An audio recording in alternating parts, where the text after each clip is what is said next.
既然冇底板嘅 Super Trainer 係2026嘅跑鞋主旋律啦，咁 Adidas 當然不甘後人就炮製咗全新型號 Hyper Boost Edge 啦。咁以 Boost 為名，唔通佢係 Ultra Boost 嘅承繼者？嗱，雖然中底表面嗰啲紋理咧就同 Boost 好似，但係其實兩者咧係唔一樣嘅。Boost 咧係以 eTPU 做原料，而 Hyper Boost 咧就係以 PIBA 做基礎。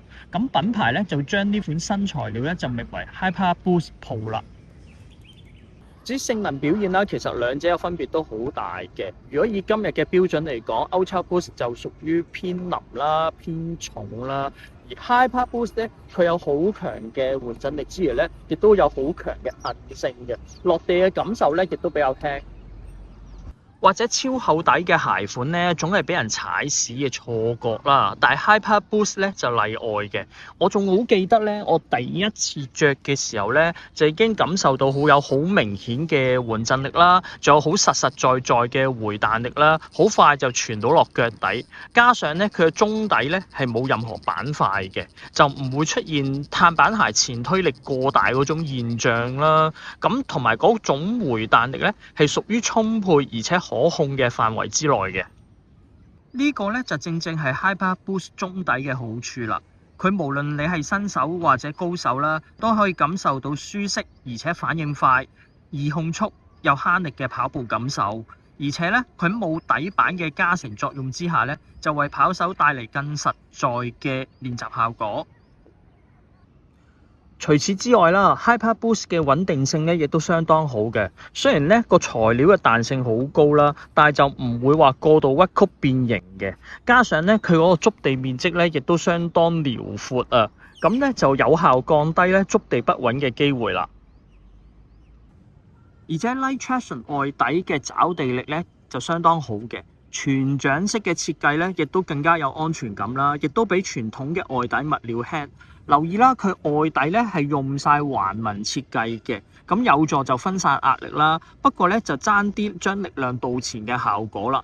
而鞋頭翹起嘅角度咧，亦都有少少嘅 Walker effect 嘅。鞋身方面啦，嗱，我最初着嘅時候咧，就覺得有少少偏闊嘅個鞋楦，咁咧不過都仍然係屬於 true size 程度嘅。咁但係當我練長課跑到10公里過外之後咧，就 feel 到咧個尾指咧有少少即係呢個位有啲磨腳啊，係啦。咁闊掌嘅跑手咧試鞋嘅時候，可能要考慮試大半號啦。另一方面啦，你會發覺鞋帶區個頂咧少咗個窿嘅，咁所以就做唔到 heel lock 嘅綁法啦。咁同埋咧，就算鞋領裏邊咧有啲咁厚嘅 pad 位咧，咁但係對個腳眼嘅接觸程度嚟講咧，都係只係做到貼就唔算緊啊。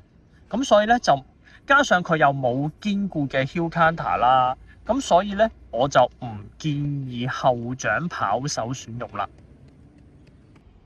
而鞋帶咧同鞋身係縫埋一齊嘅，就有側翼咧延伸到落個鞋床嗰度。本身咧已經有唔錯嘅包覆啦，同埋支撐效果。嗱，留意咧鞋帶唔係傳統嗰種做法咧，穿落個鞋身度嘅，而係咧穿落咧鞋身內側呢啲橫條路嘅，咁就可以保持到鞋身外觀嗰個完整度啦，亦都增加嗰個包覆效果。可惜鞋帶嘅質素咧就實在太一般啦，冇彈性啦，易污糟啦，又冇話防甩鞋帶嗰啲鋸齒形嘅設計啦，咁同 Hyper Boost 嗰個身價嚟講咧，就似乎唔係好 match 咯。今次實測就跑咗49公里啦，咁有18公里嘅長課啦，又有短到1公里甚至乎400米嘅速度課啦。咁如果慢腳嘅時候咧，試過跑到6分披以外咧，個腳感咧都依然係好輕盈嘅。咁喺長距離嘅時候咧，就會有慳力嘅作用。咁就算 pacing 快到去4分半甚至乎4分鐘內咧，咁個高回彈嘅表現咧都仍然維持到嘅。不過我就覺得似乎都已經接近上限啦。咁所以咧，我就如果進行1公里內嘅練習嘅話咧，我會建議改着重量比較輕啦，反應上限更加高嘅 racing fat，例如 Adios 9啦，又或者針對半馬距離內嘅碳板比賽鞋，例如 Takumi Sen 11。至於 Hyper Boost 嘅建議用途啦，我覺得日常嘅 Easy Run 啦、Recovery Run 啦，甚至乎 Tempo Run 咧都 OK 冇問題嘅。